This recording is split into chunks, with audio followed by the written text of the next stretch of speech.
para sa ngalan ng tatay mo at ngalan ng taong bayan, ibuking mo ang kapatid mo.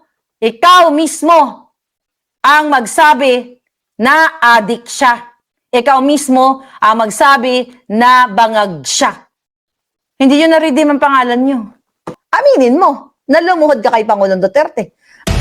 Maharlika, hinamon si Senator Amy Marcos na umamin na gumagamit ng pinagbabawal na droga ang kanyang kapatid na si Presidente Bongbong Marcos at aminin niya din na siya ay lumuhod kay Pangulong Duterte noon upang iiwas ang kanyang kapatid sa tukhang. Panoorin natin ang video na ito kung saan nagsiwalat si Maharlika na sinabi niya na si Senator Amy Marcos ay lumuhod sa harapan ni Pangulong Duterte upang iligtas ang buhay ng kanyang kapatid. Okay? Nabudol ka ng babae niyan at ng kamag-anak mong si Romualdez, Ewan ko. Kaya sabi ko nga, ikaw, Senator Amy, pinalibing ang tatay mo. Para sa ngalan ng tatay mo at ngalan ng taong bayan, ibuking mo ang kapatid mo. Ikaw mismo ang magsabi na adik siya. Ikaw mismo ang magsabi na bangag siya. Baka ikaw ang mag-change ng history nyo. Kasi, hindi yun na-redeem ang pangalan nyo. Senator Amy, hindi mo na-redeem. Pero dahil tinalikuran ng kapatid mo ang pangako ninyo na unit team para ayusin ang bayan sa halip nagtraidor. Okay? At ikaw, I don't know kung kasi hanggang ngayon, magkaalyado pa rin kayo ni Sarah. So, I don't know kung anong eksena mo. Pero, pwede mo i-redeem ang sarili mo talaga para ibuking ang kapatid mo na siya talaga ay bangag para mapatunayan mo sa taong bayan na you are true. True to your words.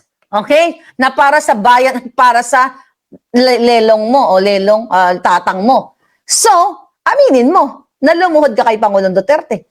At sabi ko nga sana sabihin ni Pangulong Duterte sa mga rally. Shout out kay Pangulong Duterte. I love you, PRRD. Thank you.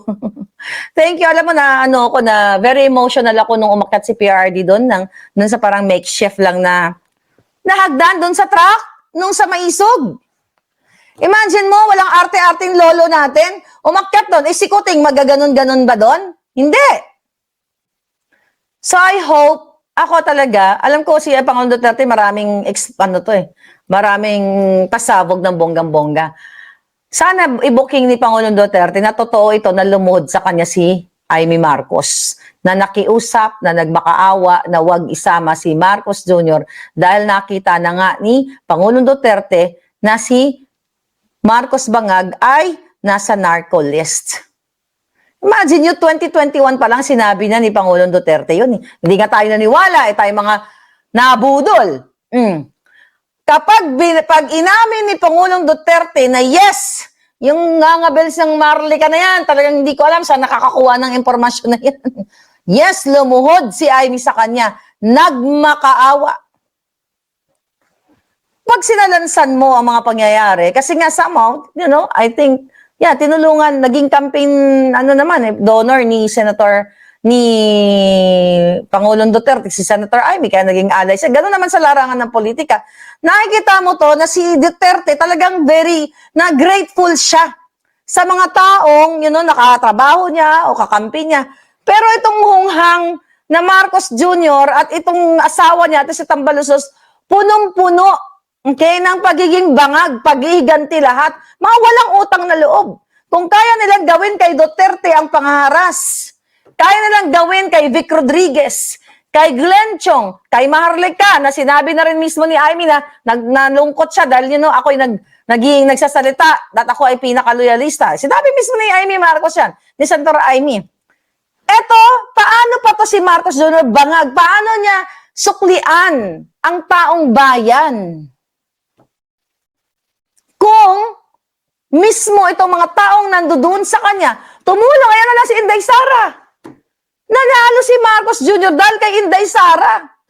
Pero tinatraidor ng mga jutang Ginemes.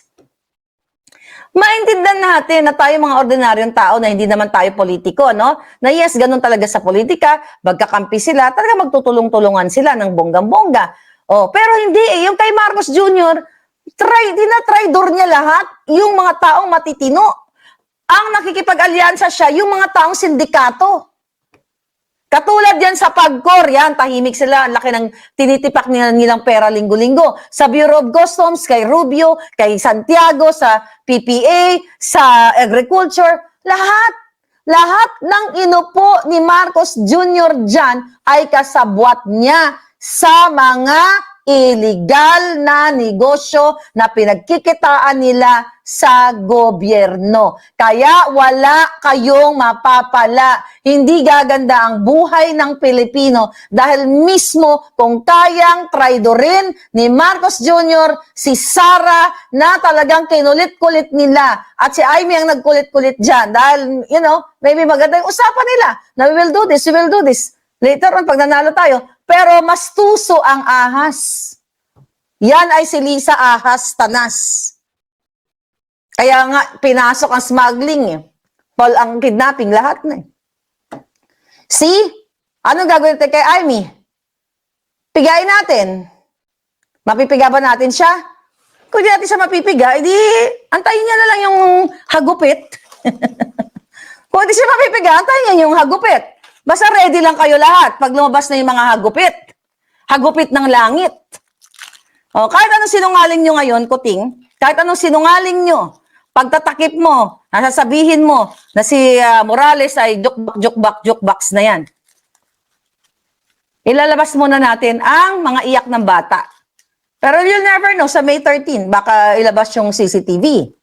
Right?